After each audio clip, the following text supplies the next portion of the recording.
Assalamualaikum warahmatullahi wabarakatuh. Rio Hotspot Lover, selamat datang kembali di Rio Hotspot Channel. Bangun tidur, tidur lagi. Bangun lagi, tidur lagi. Ya, harusnya mungkin kalau liburan ya kayak gitu kali ya. Tapi ini bangun tidur dapat berita yang wow, amazing. 7-0 bro. Apa-apaan ini? Liga terunik di dunia ya seperti ini. Sekelas Persik Kediri dibantai 7-0 loh sama Bayangkara FC. Ini sama sekali nggak masuk akmal, alias di luar Nurul. Tapi inilah realitas sepak bola Wakanda. Apalagi yang main itu tim penguasa liga ngelawan tim yang dimiliki anak muda. Yo wes, angel. Kami no komen, kalian udah bisa jawab sendiri kenapa ini kan. Yang jadi perhatian kami adalah kiper Diki Yusron dari Persik Kediri. Ada apa ya? Coba perhatikan. Ini kan seharusnya tuh bola kan langsung aja ditendang. Ngapain di capping lagi coba? Terus juga yang ini nih, ngapain keluar dan seolah ingin nendang bola kalau cuma asal-asalan? Ya silakan saja pendapat kalian. Tersisa 3 pekan, apakah jalan Bayangkara akan mulus bertahan di Liga 1 dengan koleksi 23 poin? Maka poin maksimal di 3 laga jika menang semua adalah 32 poin. Nah, ini artinya harus ada yang jadi tumbal. Arema saat ini 31 poin. Jika kalah terus ya otomatis Arema yang tersingkir. Persita 32 poin. Jika Persita kalah terus maka poin akan sama dengan Bayangkara FC. Tinggal hitung-hitungan selisih gol dan head to head aja. Jika Bayangkara bisa terus mencetak banyak gol di 3 laga sisa ya Persita yang tersingkir. Tapi jika Persita bisa cetak banyak gol dan minimal imbang 1 kali lagi aja di 3 laga sisa ya otomatis Persita akan selamat. Tapi tentu kita bisa nebak lah, Persita di 3 laga terakhir ini lawannya juga berat-berat. Ada Persik Kediri, Persis Solo, dan Bali United. Tim yang notabene bisa dalam tanda kutip ya disetir biar ngalahin Persita.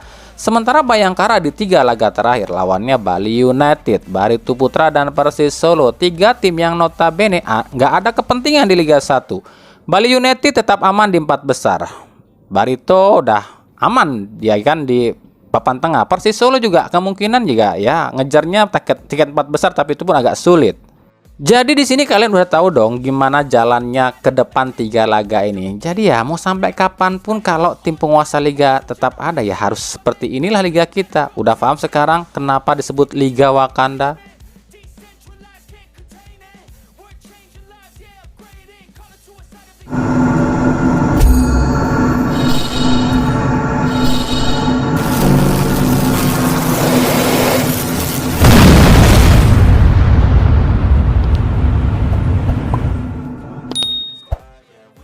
Banyaknya tim-tim yang terkena sanksi FIFA alias registration ban, khususnya tim-tim Liga 1, ini membuka mata kita jika nama besar dan sejarah klub itu akan kalah dengan pengelolaan manajemen yang baik.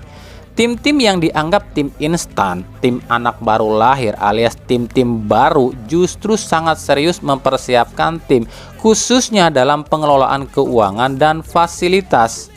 Kita sebut saja Dewa United, Bali United, Borneo FC adalah segelintir tim-tim anak baru di Liga 1, tapi sangat rapih mengelola keuangan timnya.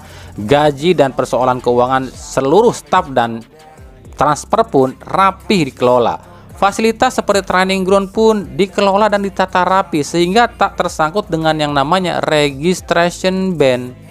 Bahkan sekelas tim seperti Rans yang notabene tim yang belum memiliki training ground yang juga tim baru lahir sudah bisa loh mengelola keuangannya. Disinilah dibutuhkannya seorang direktur marketing dan sponsorship yang handal. Seorang direktur marketing yang handal akan mampu mengelola keuangan dan mengatur pemasukan dan pengeluaran klub. Kami sudah jelaskan ya permasalahan kenapa tim-tim Liga 1, 2, dan 3 ini kesulitan keuangan di video-video kami sebelumnya. Silahkan cek aja ya, buka-buka lagi deh video-video kami sebelumnya. Selain faktor 3 tahun dihantam tanpa pemasukan, lalu kebijakan federasi yang melarang supporter away dan pembatasan penonton, juga ada andil kinerja LIB yang kurang maksimal. Udah kami jelaskan dong di video-video kami sebelumnya.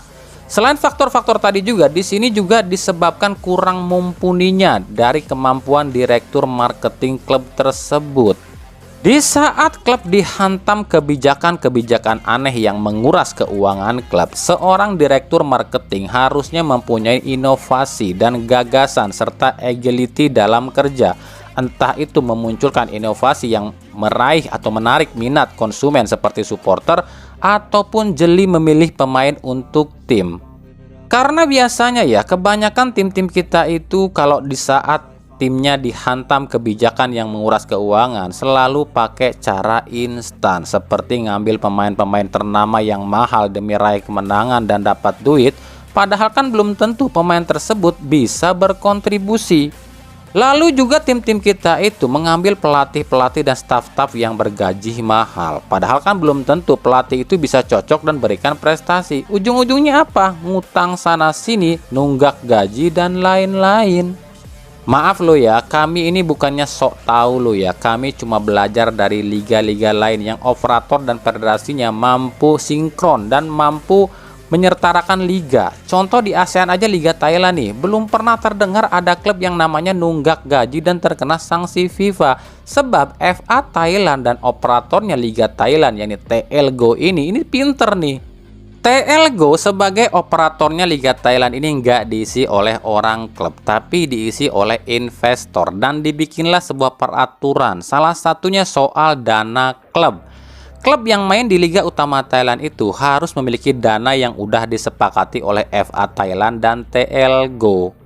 Contoh nih ya, misalnya minimum dana untuk main di Liga Thailand itu satu klub itu 1 triliun. Nah, kalau klub yang nggak punya dana 1 triliun itu nggak boleh ikutan dulu, nyari dulu dana sampai 1 triliun. Terus cara pembagian hak siar, sponsor liga dan lain-lain, TLGO ini benar-benar nggak mengandalkan ke klub, tapi nyari dari sponsor sendiri. Ya emang sih, keuntungan di Liga Thailand itu sponsor-sponsor yang dilarang di Indonesia seperti sponsor judi, minuman, dan rokok itu sih dibolehkan di Thailand. Jadi memang bisa menarik sponsor-sponsor raksasa. Di Indonesia pun sebenarnya bisa, operator dipegang oleh swasta, sponsor dibebaskan. Pasti bisa kok klub Indonesia ini sejahtera. Terus juga soal pengelolaan supporter pun ini diberlakukan hak yang adil di Liga Thailand. Kalau ada supporter yang ribut itu bukan cuma klub yang disanksi, tapi supporternya pun disanksi, bahkan sampai di penjara. Kalau semua itu bisa diterapkan di Liga Indonesia, ya Liga Indonesia ini bisa terbebas dari yang namanya kesulitan keuangan.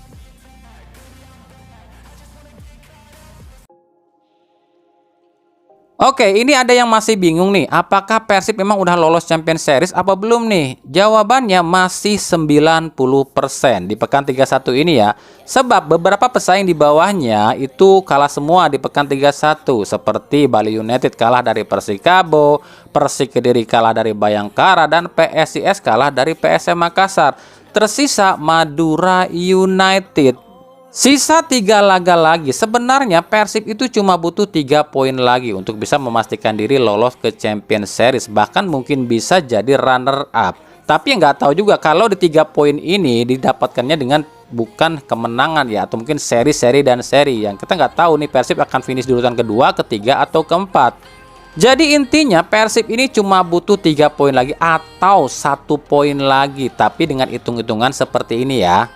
Yang pertama, kalau Persib memang ingin finish sebagai runner up dan tampil di ACL, ya Persib harus sapu bersih 3 laga baru bisa Persib tampil di ACL musim depan.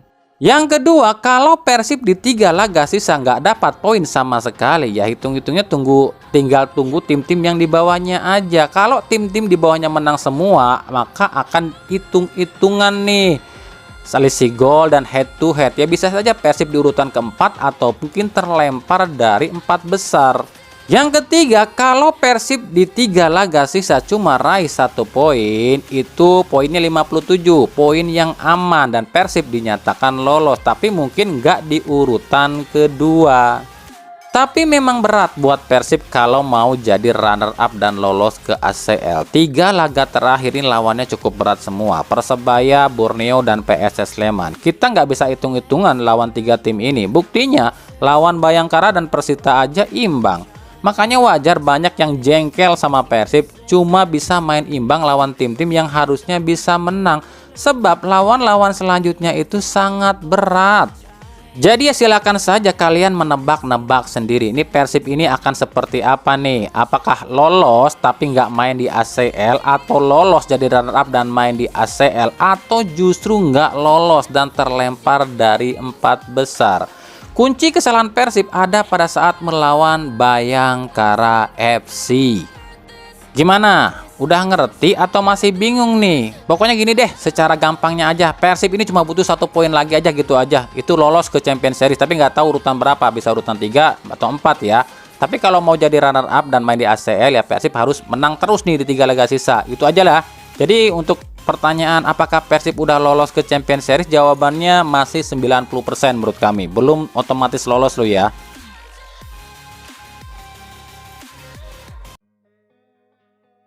Dari Persebaya, ini ada yang nanya juga, Bang itu gimana kejadian Ripal Wahyudi lawan Egy Maulana Fikri?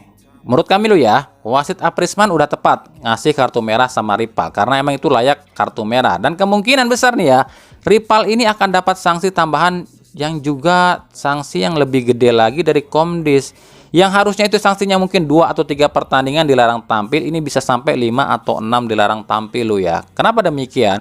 Karena Ripal Wahyudi ini pemain Persebaya, dan kita tahu lah Persebaya ini salah satu tim yang dibenci oleh Ketua Komdis PSSI. Jadi ya jangan kaget kalau tiba-tiba ada hukuman. Ripal Wahyudi ini besar banget denda dan juga sanksinya.